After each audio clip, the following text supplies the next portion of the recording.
বন্ধুরা, আজকে আবার একটা নতুন রান্না নিয়ে এসেছি। নতুন রান্না কি বলুন তো? আচ্ছা, আপনারা কেমন আছেন আগে বলুন। ভালো আছেন তো? কমেন্টে জানান কেমন আছেন, তারপরে রান্না দেখবেন, ঠিক আছে? চলুন, কি রান্না করছি যদি ভালো লাগে একটা লাইক কমেন্ট শেয়ার অবশ্যই করবেন, ফলো করে পাশে থাকবেন। চলুন দেখতে থাকুন আজকে আমি কী রান্না করছি। দেখুন, কড়াই আমি তেলটা দিচ্ছি, তেলটা আমার গরম হয়ে গেছে। আমি আলুগুলো দিয়ে দেবো। আলুগুলো একদম লাল কালার করে ভেজে নেবো। দেখুন, আলুগুলো আমার ভাজা হয়ে গেছে, আলুগুলো আমি তুলে নেবো।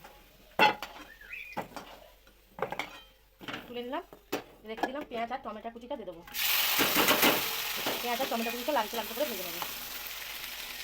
এবং পেঁয়াজটা ভাজা হয়ে গেছে, লালচে লালচে আমি চিকেনগুলো দিয়ে দেবো। আমি চিকেন রান্না করতে আজকে চিকেন। চলুন চিকেনগুলো দিয়ে দিই। এবং চিকেনগুলো আমি তেলের সাথে এই পেঁয়াজ টমেটোর সাথে কষে নেবো। এভাবে কষে নেবো। চলুন একটু ভালো করে ভাজা ভাজা করে তারপর মশলা দেবো। দেখুন, পেঁয়াজের সাথে মাংসটা ভাজা হয়ে গেছে। আমি আদা রসুনের পেস্টটা দিয়ে দিলাম। যে শুধু আদা রসুন আছে, আদা রসুনটাকে ওইভাবে দিয়ে কষে নেবো। একই নিয়মে কষে নেবো।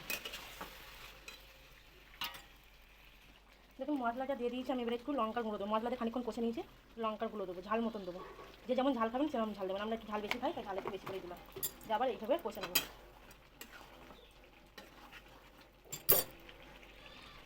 লঙ্কার গুঁড়োর পরে হলুদের গুঁড়ো দিয়ে দেবো স্বাদ অনুযায়ী। হলুদটা দিয়েও কষে নেবো। কত সুন্দর তেল বার হয়ে এসছে দেখুন চারিদিকে। হলুদ দিয়েও কষে নেবো। দেখুন, হলুদ দেওয়ার পরে জিরে গুঁড়ো, মরিচের গুঁড়ো, ধনের গুঁড়ো মশলাটা দিয়ে দেবো। সব ভেজে রাখা আলুগুলোও দিয়ে দেবো। আবার কষে নেবো, একইভাবে কষে নেবো। একই নিয়মে কষে নেবো।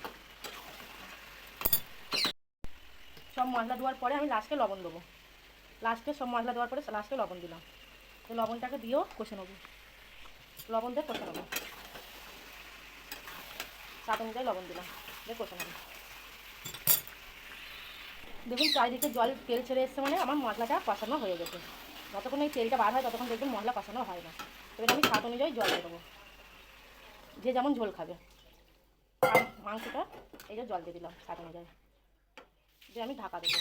10 মিনিট ঢাকাতে রাখবো, তাহলে আমার মাংসটা রেডি। চলুন, 10 মিনিট হয়ে গেছে, আমি ঢাকাটা খুলি। খোলার পরে চিকেন কারি মশলাটা আমি দিয়ে দেবো। দিয়ে আবার কষে নেবো। দিয়ে 5 মিনিট রেখে দেবো। আবার 5 মিনিট রেখে দেবো রেস্টে। দেখুন বন্ধুরা, তরকারিটা আমার হয়ে গেছে, লাগিয়ে নেবো ঝোলটা। আপনাদের যদি চিকেন কারিটা ভালো লেগে থাকে অবশ্যই অবশ্যই কমেন্টে বলবেন। ভালো লাগলে অবশ্যই একটা লাইক কমেন্ট সাবস্ক্রাইব করে দিয়ে যাবেন, ফলো করে দিয়ে যাবেন, কমেন্টে জানিয়ে যাবেন। ভালো থাকবেন, সুস্থ থাকবেন।